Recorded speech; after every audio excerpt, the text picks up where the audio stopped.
नमस्कार, मी वैभव वाघ। मी खूप खोटं बोलायचो।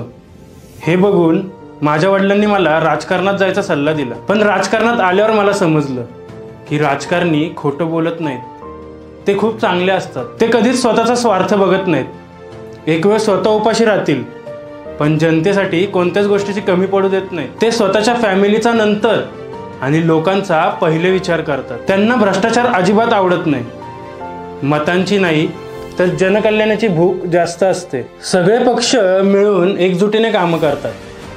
पक्षाचे सगळे उमेदवार एकमेकांसोबत आपुलकीने राहतात। सत्तेची आणि पैशाची हाव कोणालाच नसते। मतदानाच्या आधी केलेली सगळी आश्वासनं ते पूर्ण करायचा प्रयत्न करतात। त्यातील कोणतंच आश्वासन ते विसरत नाहीत। त्यांच्या शरीरावर खड्डे पडले तरी चालतील, पण ते रस्त्यावर खड्डे पडू देत नाहीत। प्रत्येक काम एकदम चोख करतात। बस, आता ह्यापेक्षा जास्त खरं मी नाही बोलू शकत।